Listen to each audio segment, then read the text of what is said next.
오늘 말씀을 보니까 하나님께서 아브라함을 찾아오셔서 그 전에 세우셨던 언약을 다시 갱신을 하십니다. 이 사건이 아브라함이 99살에 있었던 사건이니까, 그러니까 이전에 하나님께서 아브라함을 찾아가셔서 맺으셨던 그 횃불 언약이 있은 지 13년 후입니다.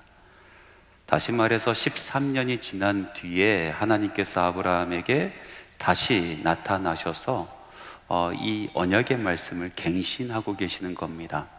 그전에도 언약을 맺으신 경우들이 있었는데, 그때의 언약을 맺었을 때의 상황과 또 그 언약의 색깔이 또 특징이 좀 다른 것을 우리는 말씀 속에서 찾아볼 수 있게 되는데요. 첫 번째로 이렇습니다.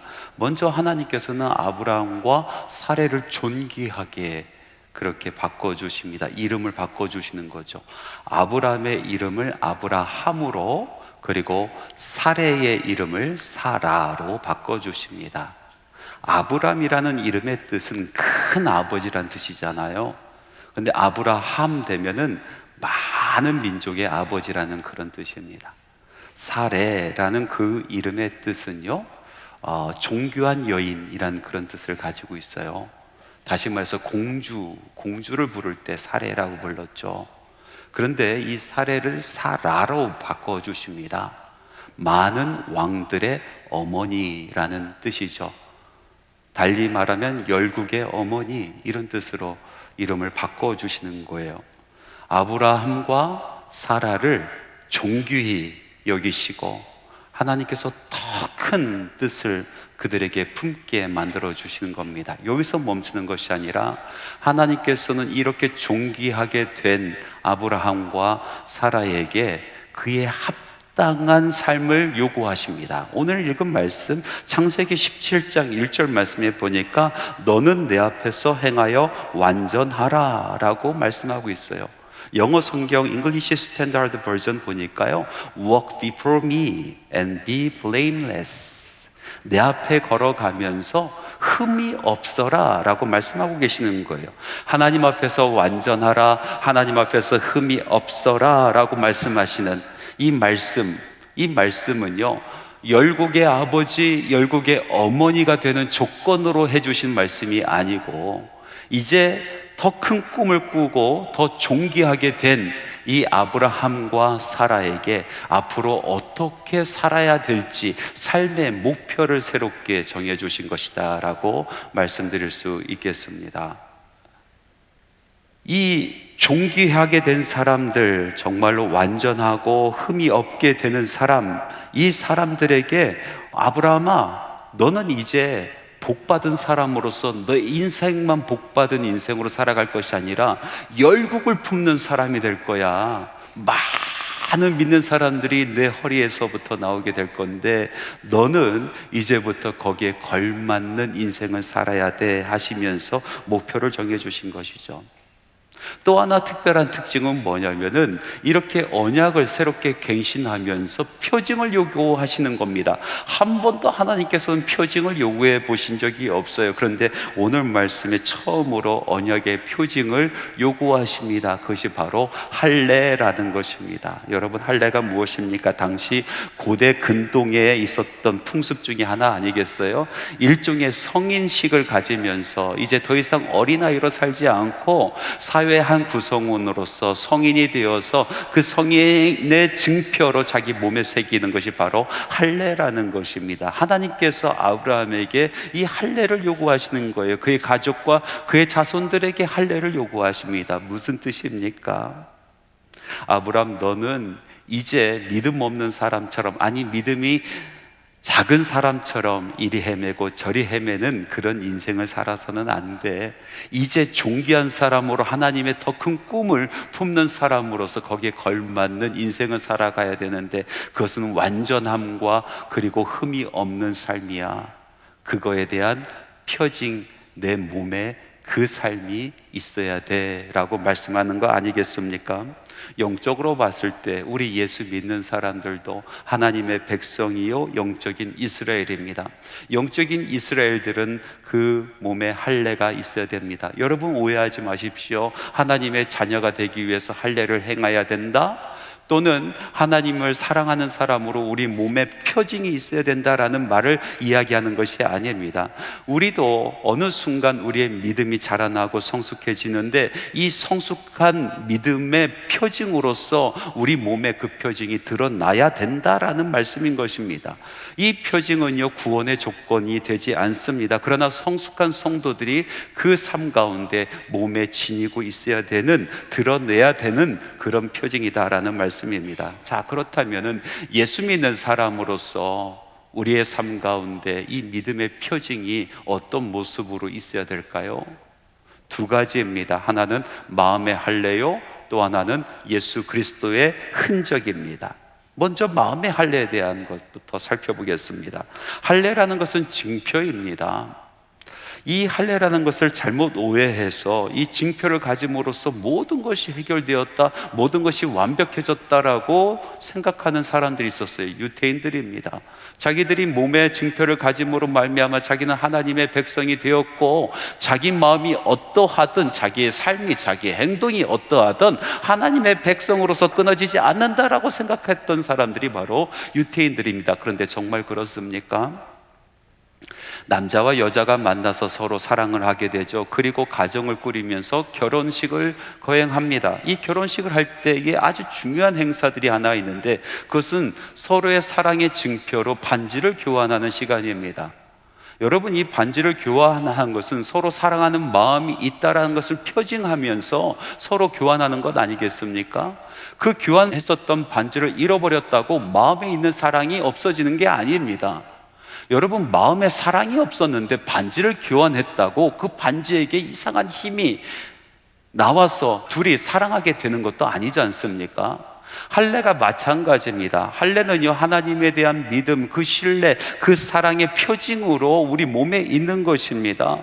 그 할례가 없음으로 말미암아 우리 마음속에 있는 하나님의 사랑이 식어지거나 우리 하나님에 대한 사랑이 없어지지 않습니다. 마음은 전혀 하나님에 대한 신뢰가 없고 하나님에 대한 사랑도 없는데 할례 행했다고 그 마음이 갑자기 생기는 것도 아니지 않습니까? 할례는 그냥 표징일 뿐입니다. 더욱더 중요한 것은 무엇이냐면은 하나님에 대한 믿음, 하나님에 대한 사랑의 마음인 것입니다. 하나님께로부터 율법을 받은 모세가 이렇게 이야기합니다. 신명기 10장 16절 말씀인데요, 우리 같이 한번 읽어봅시다. 그러므로 너희는 마음의 할례를 행하고 다시는 목을 곧게 하지 말라. 할례를 어디다 하라고요? 마음에 하라라고 말씀하십니다. 우리 마음의 할례를 받으라. 마음에 더러운 것을 제하여 버려라. 굳은 것들을 베어내어 버려라. 그리고 화인 맞은 양심에 할례를 행하라 라고 말씀하고 있는 것입니다. 사도 바울은 이와 맥락을 같이 해서 이런 말씀을 합니다. 로마서 2장 28절에서 29절 말씀이에요. 우리 같이 한번 읽어봅시다. 무릇 표면적 유대인이 유대인이 아니요 표면적 육신의 할례가 아니니라. 오직 이면적 유대인이 유대인이며 할례는 마음에 할지니 영에 있고 율법 조문에 있지 아니한 것이라. 할례를 어디다 행하라 라고 말씀하고 있습니까? 우리의 마음에 행하라 라고 이야기하고 있습니다. 참 이스라엘, 참 하나님의 백성의 증표는 그 마음에 있다라는 것입니다. 다시 말해서 성령 받아서 마음의 할례를 받아야 정말로 하나님의 백성이 된다라는 것입니다. 자기의 욕심과 또 자기의 안위만을 바라보고 하나님의 나라에 대해서 꿈을 꾸지 않았었던 예수님의 제자들이 성령으로 말미암아 마음의 할례를 받은 뒤로부터 비로소 하나님의 사람이 되었습니다. 예수의 사람이 되었습니다. 그리스도의 사람이 되었습니다. 마찬가지로 오늘날 우리도, 예수 믿는 우리들도 성령으로 말미암아 마음의 할례를 받고 우리의 마음속에 있는 거친 것들, 굳은 것들, 화인 맞은 것들 베어내어 버리고 예수 그리스도의 마음을 품어야 된다라는 말씀인 것입니다. 유대인에게 있어서 표면적 유대인이 있고 이면적 유대인이 있었던 것처럼 오늘날 예수 믿는 우리들에게도 표면적 그리스도인이 있고 이면적 그리스도인이 있습니다. 여러분, 표면적 그리스도인은요, 성령으로 말미암아 마음의 할례를 받지 못한 사람들입니다. 오랫동안 교회를 다니면서 기쁨이 있어도 마음의 할례를 받지 못한 사람은 겉모습 표면적으로는 그리스도인이지만은 이면적, 정말로 속마음 속에는 하나님을 믿는 하나님의 백성이 되는 예수의 사람, 그리스도의 사람이 아니라라는 것입니다. 마음의 할례를 받지 못한 사람들의 특징이 무엇입니까? 먼저 하나님 앞에서 구원의 기쁨과 감격이 없습니다. 하나님 앞에서, 이 거룩함 앞에서 두려워 떠는 경외감이 없습니다. 그래서 예배를 드려도 감격이 없어요. 찬양 안에 감격이 없습니다. 하나님 앞에 자발적으로 나와 기도하지 않습니다. 사람들 앞에서는 어떻게 살아갑니까? 사랑이 없고 항상 정죄함의 마음이 가득합니다. 오랜 교회 생활을 통해서 아는 것이 점점 쌓여지는데, 그러나 그 알미 독이 되어버립니다. 그 아는 것으로 말미암아 다른 사람들을 정죄하는 삶을 살기에 바쁜 사람들, 이 사람들이 바로 마음의 할례가 없는 표면적인 그리스도인입니다. 마음의 할례를 받은 이면적인 그리스도인, 진짜 그리스도인들은 그렇지 않습니다. 먼저 하나님 앞에서 구원의 기쁨과 감격이 있습니다. 식어지지 아니하는 구원의 기쁨과 감격이 있어요. 잠깐 잊고 살지라도 찬송가 한 번 부르면서 그 마음속에 숨겨졌었던 그 기쁨과 감격이 샘솟듯이 올라오는 것입니다. 예배를 통해서 그 감격을 다시 회복하게 되는 것입니다. 기도가 터져 나옵니다. 입술에서 간구가 터져 나오고 입술에서 감사가 쉬지 않고 터져 나오게 되는 것입니다. 사람들 앞에서는 겸손한 마음으로 그 사람들 앞에 서게 됩니다. 왜 그러냐면은 그 믿음이 머리에 있지 않고 이 심령, 가슴에 있기 때문에 그렇습니다. 그 가슴 속에 이 성령으로 말미암아 할례를 받은, 이 마음의 할례를 받은 사람은 예수 그리스도의 마음을 품게 되는 것입니다. 예수 그리스도의 마음은 무엇입니까? 빌립보서 2장 5절 말씀에 보니까 너희 안에 이 마음을 품으라. 곧 그리스도 예수의 마음이니 그는 근본 하나님의 본체시나 하나님과 동등됨을 취할 것으로 여기지 아니하시고 오히려 자기를 비워 종의 형체를 가지사 사람들과 같이 되셨고, 예수 그리스도의 마음은 자기를 비우는 마음이요 그리고 자기를 낮추는 마음, 그 마음인 것입니다. 그래서 항상 사람들에게 말씀으로 권면할 때나 위로할 때나 또 긍휼을 베풀거나 자비를 베풀 때조차도 다른 사람을 자기보다 높이 세우는 겁니다. 경홀히 보지 않습니다. 겸손하게 다가갑니다. 마음에 할례 없는 사람처럼 화살을 다른 사람들에게 돌리는 것이 아니라 항상 화살을 자기 심령 가운데 돌려서 세상에서 벌어지는, 가정에서 벌어지는, 교회에서 벌어지는 모든 어려움이 바로 자기 탓인 것처럼 느끼는 사람들이 바로 마음의 할례를 받은 사람, 정말로 이면적인 그리스도인인 것입니다. 이 마음의 할례를 받은 사람이야말로 하나님께서 기뻐하시는 사람이요 하나님께서 인정하시는 참 그리스도인이 되는 것입니다. 자, 예수를 믿는 우리 그리스도인으로서 정말 믿음의 표징을 또 가져야 되는데, 그 표징이 무엇입니까? 그것은 바로 예수의 흔적입니다. 오늘 말씀에도 보니까 하나님께서 아브라함에게 말씀하십니다. 창세기 17장 13절 맨 뒤에 있는 말씀인데, 내 언약이 너의 살에 있어 영원한 언약이 되려니와, 내 언약이 너의 살에 있다라고 말씀하고 계십니다. 이 살, 바사르, 이 바사르라는 것은 몸을 이야기하는 것입니다. 하나님의 말씀이 우리의 살에 있다, 하나님의 말씀이 우리의 몸에 담겨져 있다, 그의 삶 가운데 드러나 있다라고 말씀하시는 것입니다. 그래서 그 하나님의 말씀이 그 몸에 있는 것을 하나님께서 요구하고 계시는 것입니다. 예수 믿는 우리들은 예수의 흔적이 있어야 될 줄 믿습니다. 우리가 잘못 생각하고 오해하는 것이 있습니다. 그것은 영과 육이 분리되어 있다라고 생각하는 것입니다. 그래서 우리가 예수를 믿으면서 영적으로는 행복하고 영적으로 축복받고 영적으로 온유해지고 영적으로 모든 것이 회복되나 육은 그렇지 않다라고 생각하는 사람들이 너무나 많이 있다는 것입니다. 그러나 여러분, 영과 육은 구분할 수는 있지만 분리되어 있지 않습니다. 신령한 일들이 벌어질 때는 반드시 우리의 육신에 머물게 되어 있는 것입니다. 영적인 현상이 벌어지게 되면 우리의 몸이 반응하는 것입니다. 우리 몸에 담겨지는 것입니다. 우리 마음속에 있는 것은 반드시 우리의 육에, 우리의 몸에 표현되는 것입니다. 한 젊은 남자 집사님의 이야기입니다. 이 집사님이 교회를 갔는데 교회에서 집회를 하더래요. 자녀 교육에 관련된 그런 말씀들이 선포가 되는데, 그런데 이 강사님이 하는 이야기가 자녀들 실수하는 것을 용납하라는 거예요. 너무 핀잔 주지 마라. 아이들이 실수하는 것이 당연한 것이지, 그것을 시시콜콜하게 따지면서 모든 것에 핀잔 주고 지적질하지 마라. 그렇게 이야기를 하는 것을 들었어요. 이 젊은 남자 집사님께서 가슴이 찔렸어요. 왜냐하면 자기 모습이 그렇거든요. 맨날 자기 아들을 보면은요, 모든 것이 불만스럽고 하는 일 하나하나가 다 실망스럽고 화만 나고, 그래서 매일같이 지적질했었던 자기의 삶이 그 말씀을 통해서 보여지는 거예요. 그래서 참 창피함을 느끼고 앉아있다가 그 강사가 이런 얘기를 합니다. 만약에 당신의 자녀가 실수를 하거든 이렇게 이야기하세요. 괜찮아, 그럴 수 있어. 괜찮아, 그럴 수 있어. 이 이야기가 너무나 정말 좋게 들리는 거예요. 그래서 다짐을 합니다. 내 아들이 앞으로 내 앞에서 실수를 하면 내가 반드시 이야기를 해주겠다라고 다짐하고 또 다짐했어요. 역시나 아들이 자기 앞에서 실수를 범하는 겁니다. 자, 화가 막 치밀어 올라옵니다. 그런데 그거를 꾹꾹 눌러서 아들에게 다가가서 이야기합니다. 괜찮아, 그럴 수 있어. 그런데 아들이 눈만 껌뻑껌뻑하고 아빠를 쳐다봅니다. 아, 처음 듣는 이야기라 아이가 이해하지 못했구나. 그래서 눈높이를 맞추고 아이에게 다가가서 괜찮아, 그럴 수 있어. 그랬더니 이번에는 아이가 눈물을 글썽글썽 하더니 울음을 팍 터뜨리면서 안 괜찮아, 안 괜찮아, 아빠 얼굴이 안 괜찮아 이러더랍니다.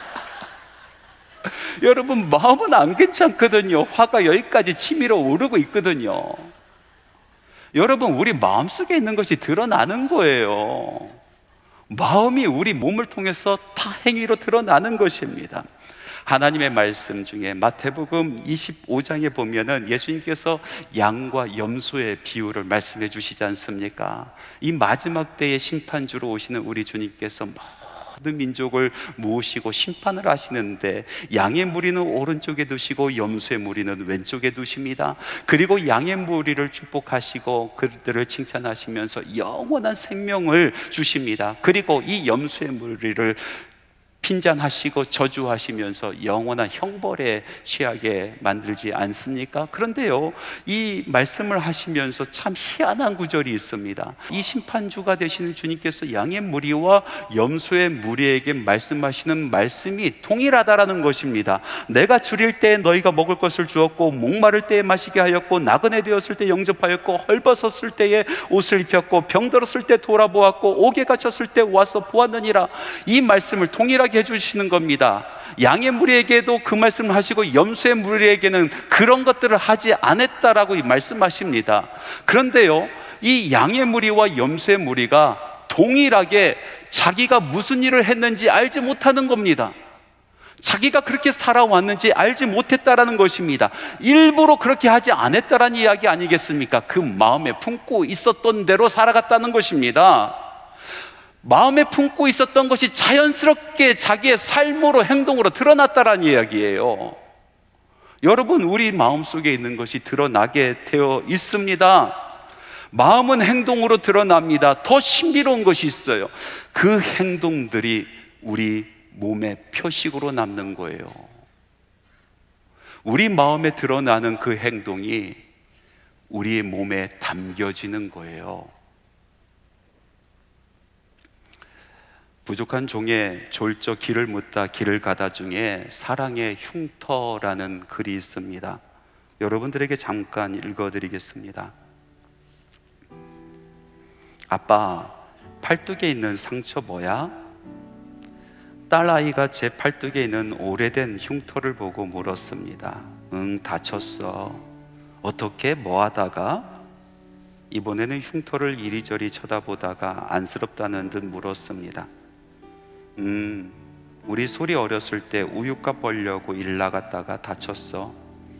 아이가 어렸을 때 전도사 사례금으로는 도무지 살 길이 막막해서 잠시 일을 좀 다녔습니다. 여러 가지 잡일을 했는데 그때 고초를 나르던 중 날카로운 쇠 조각에 팔뚝 깊이 상처가 났습니다. 이야기를 듣고 딸 아이가 별 관심 없다는 듯 휑 하고 가버립니다. 그러더니 조금 있다가 다시 돌아와 제 팔을 베고 눕습니다. 그리고 작은 손가락으로 팔뚝에 있는 흉터를 만져봅니다. 얼마 전 우연히 TV 단편 드라마를 보았습니다. 그 드라마 내용은 한 중년 남자의 몸에 대한 내용이었습니다. 가족을 위해 전쟁터와 같은 세상에서 치열하게 살아온 한 중년 사내의 몸은 팔다리가 가늘어졌고 가슴이 처졌고 배도 나왔고 비틀어지고 일그러진 데다가 등에는 짙은 흉터가 남아 있었습니다. 영락없이 이 시대 아버지들의 모습을 고스란히 담아낸 몸이었습니다. 사랑하는 가족을 위해 아낌없이 내어준 대가로 만들어진 몸이었습니다. 우리가 잊고 있던 이 땅 아버지들의 몸입니다. 가만히 기대 그 흉터를 살며시 만져보고 싶은 아름다움이 서려 있는 그런 몸입니다. 그런데 여기 또 하나 우리가 잊고 있던 몸이 있습니다. 깊은 상처가 흉터로 남아있는 예수님의 몸입니다. 우리를 구하려고 치열하게 싸우며 온몸에 성한 곳 없으신 예수님의 몸, 그 몸을 우리는 잊고 삽니다. 그 흉터들은 독생자를 아낌없이 미친 세상의 먹잇감으로 내어주신 아버지의 찢어진 마음을 영락없이 드러냅니다. 오늘 새벽에는 십자가 밑에 머물러 떨리는 손을 뻗어 주님의 흉터를 만져봅니다. 여러분, 자녀를 사랑하는 마음은 드러나게 돼 있습니다. 몸에 흔적으로 남게 되어 있어요. 가족을 지켜야 된다라는 그 아버지의 절실한 마음은 그의 몸에 흔적으로 남습니다. 이 세상을 사랑하신 우리 하나님의 그 사랑의 마음은 예수 그리스도의 몸에, 그 몸에 담겨져 있습니다. 나라 사랑한다는 사람이 참 많이 있습니다. 선거 때마다 입에 핏줄을 세우면서 나라 사랑한다라고 외치는 사람들 참 많이 있죠. 근데 그 사랑의 마음을 몸에 담은 사람은 많지 않습니다. 교회 사랑한다는 사람 참 많이 있습니다. 그러나 그 사랑의 마음을 몸에 흔적으로 남기는 사람은 흔치 않습니다. 예수님 사랑한다라고 고백하고 손들고 찬양하며 우는 사람 참 많이 있죠. 그러나 예수의 흔적을 몸에 담는 사람은 많지 않습니다. 제가 20살 초반부터 전도사로 또 이제 목사로 사역을 했는데 따져보니까 한 30년 정도 목회를 했더라고요. 여러 교회를 다녔고 많은 성도들을 만났는데 그 중에서 정말로 이면적인 그리스도인, 마음의 할례를 받은 정말로 참 그리스도인, 그런 그리스도인도 많이 만났습니다. 제가 그분들을 그리스도인으로 인정하고 또 알아볼 수 있었던 것은 그 몸에 담긴 흔적들 때문입니다. 주님의 성전에서 항상 때가 되면 무릎으로 십자가 앞으로 나아가 나라를 위해서, 교회를 위하여 죽어가는 영혼의 그 이름을 부여잡고 온몸 비틀며 기도하는 그 기도자의 낙타 무릎과 같은 그 무릎에 예수님의 사랑이 담겨져 있었습니다.